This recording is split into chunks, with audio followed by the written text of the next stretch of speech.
Grand risings, grand blessings. Good morning, everybody. I hope that everybody is having an amazing morning thus far. And I wanted to get on and talk about my mental meditation this morning and what I was thinking about. I think about a lot of stuff in my morning meditations. And I was thinking about the subconscious mindset and how it keeps us from really loving ourselves in a way that frees us, right? For those who don't know, the subconscious mind is the mind of us where all of our patterns and beliefs are stored because what we have done repetitiously. And so when I wake up in the morning, I don't for work, I don't have to think about, what do I do next? Do I brush my teeth?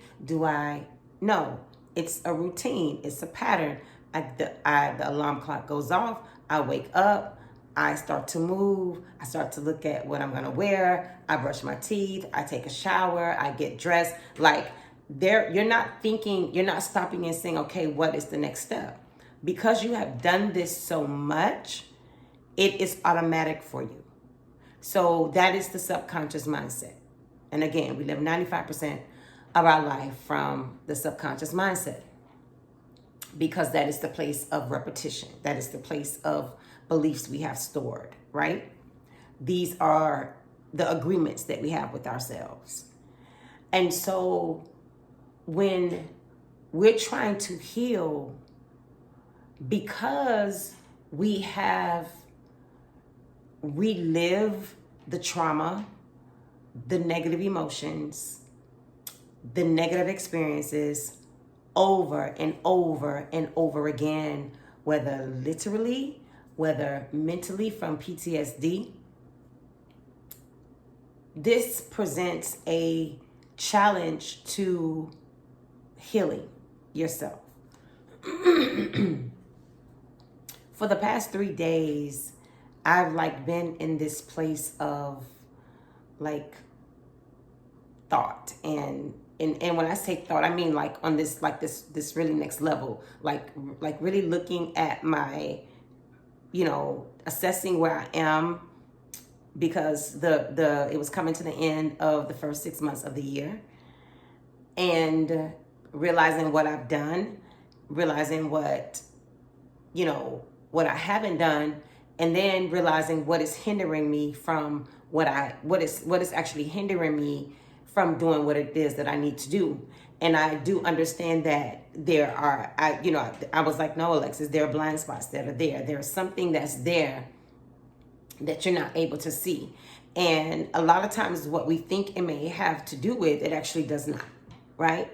And so as I was being present to the feelings and the thoughts that were coming up, I was like, okay, so this doesn't want to live here in me anymore. My body is saying, I don't want to hold these thoughts anymore. I don't want to hold these emotions anymore. I don't want to do that.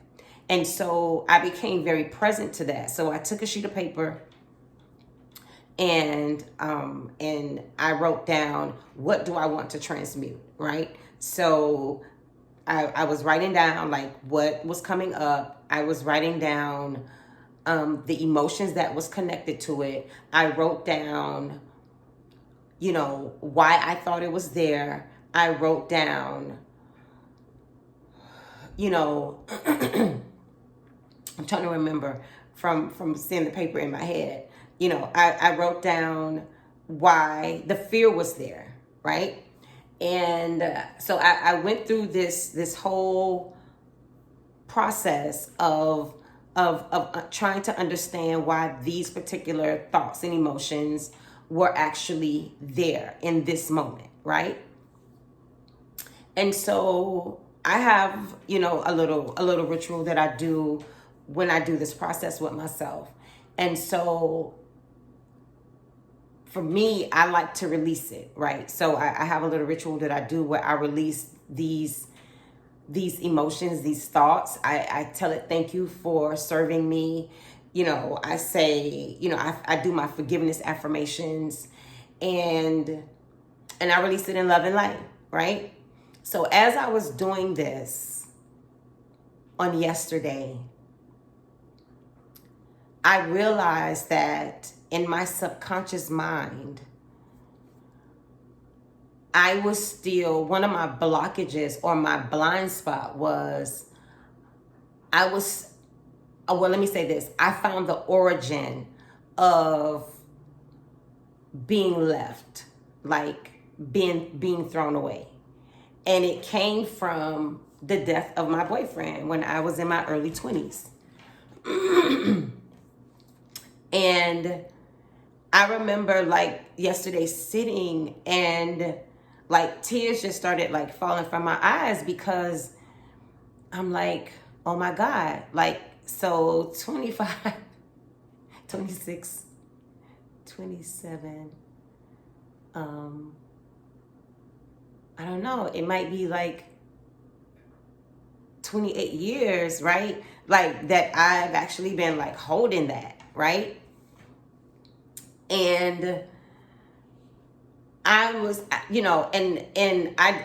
just sat in it, right? I didn't try to run. I didn't try to avoid. I didn't try to, like put a judgment on it. Like I didn't try to like process it, but I just sat in it and was like, wow, like that's where it started for me.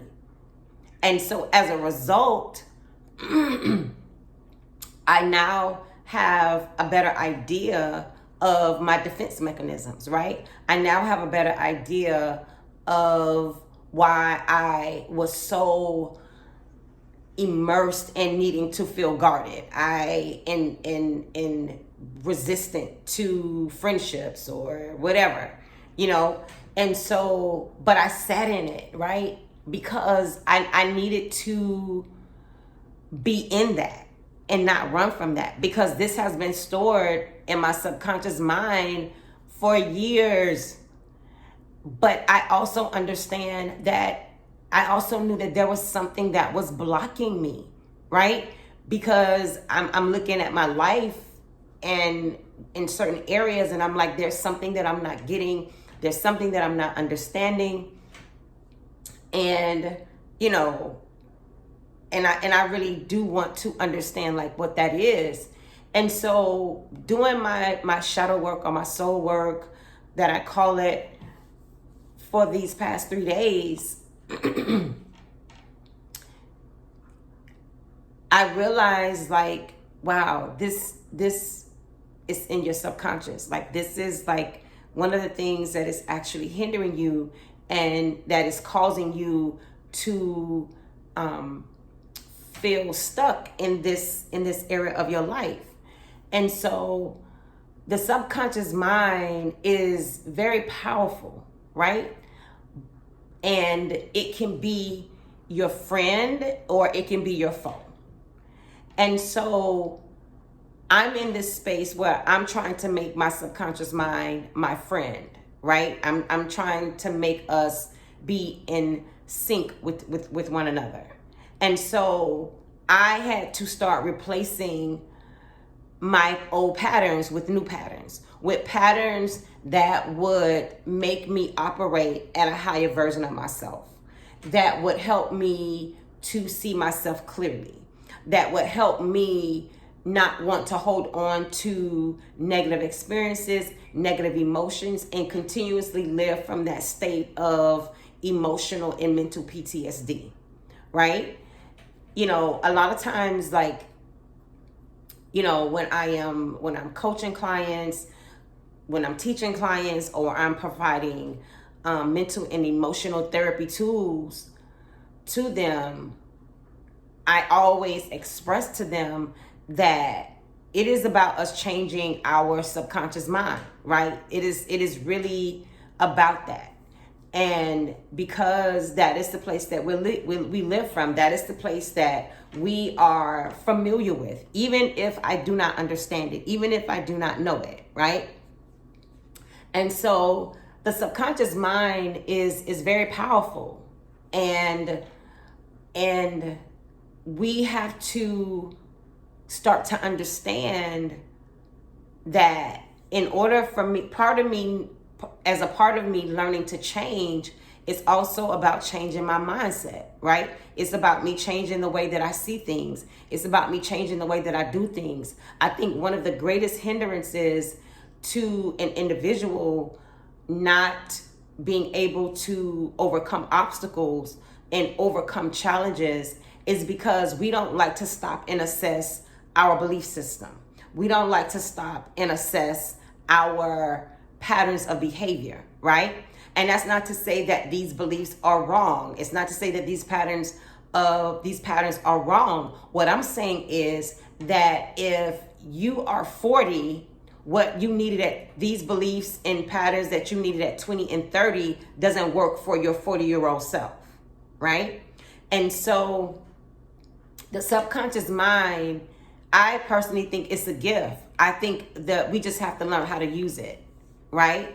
And I remember reading this book and in 2019, excuse me, that a friend of mine had allowed me to read.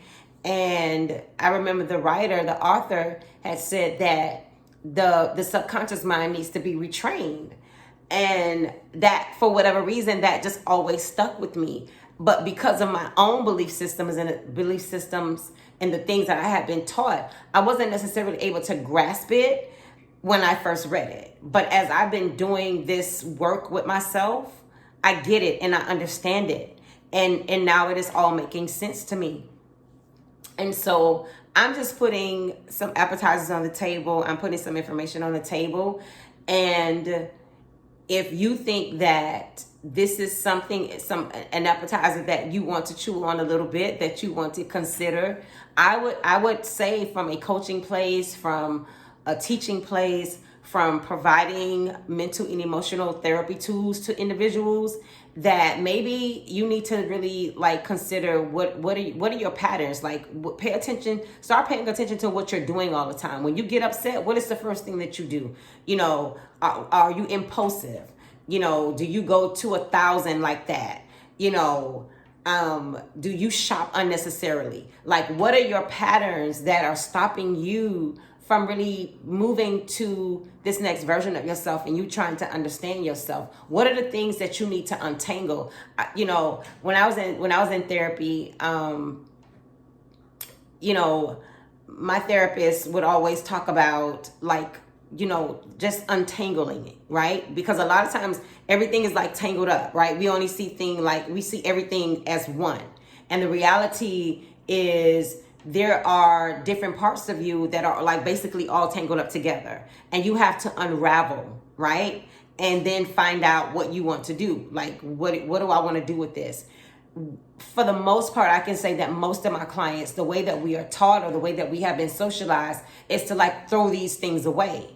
And my therapist, his approach is that all parts are welcome, and we have to get to a place of really understanding why is this in my subconscious, right? Because I don't want to come back to it again. I want to change the nature of it, right?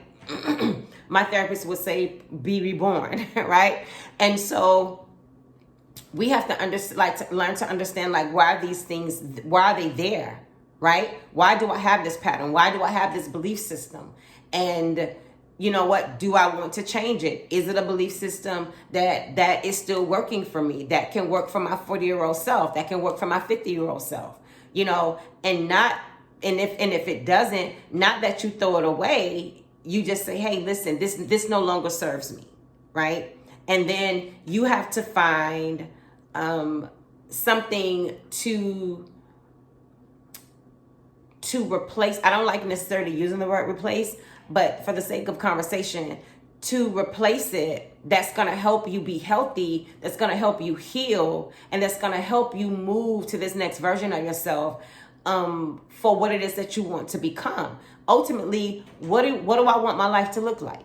Right? That is like one of the first questions I ask my clients. What do you want your life to look like? What does that look like for you?